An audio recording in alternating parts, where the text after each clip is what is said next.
The first is, in my opinion, based on how well you want to do, especially if you are beginning a business. You must put in a lot of efforts. What does super hard actually means? Well, when I first started our business, I just lived a tiny office and I only had one computer and I took shower at the YMCA. As a result, I was constantly working at night 7 days a week while the website was operational during the day.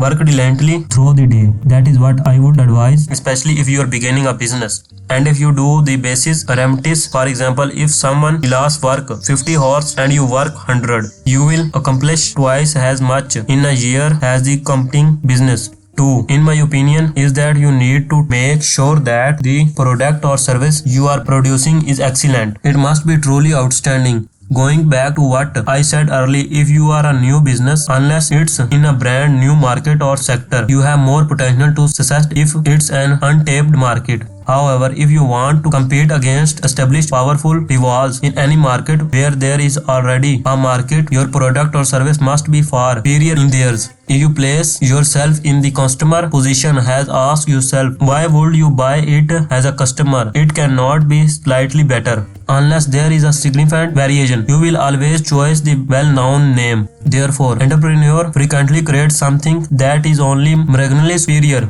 and it cannot merely be marginally improved. It must be much superior. The second point is that finding excellent employees is crucial whether you are starting a business or joining one. Therefore, if you are building a business, you need to assemble excellent individuals or join a group that is amazing and that you are really admire. After all, is nothing more than a collection of individuals who have come together to develop a good or service. Therefore, the group ability, work ethics, and degree of coherence in a positive path will all play a role in determining to company success. So, if you are starting a business, do everything you can to hire excellent employees. Then I would advise putting more emphasis on the information than the background. Many business experience confusions. They waste money or unnecessary expenses that don't improve the final result. For instance, at Tesla, we have never made a marketing investment when spent all of the money on production and design in an effort to create the best potential vehicle. I believe that in the best course of action. Simplify. Keep asking yourself whether the efforts that people are making for any particular business are leading to a better product or services.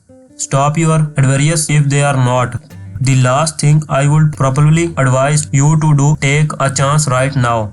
You don't have children, yes, but as you get older, your responsibility grow. Once you have a family, you begin to take chance not only for yourself but also for your loved ones. Making decisions that might not work out become much more difficult. So before you have those responsibilities, now is the moment to do that. So I would advise you to take chance right now. Try something daring, you will not be sorry.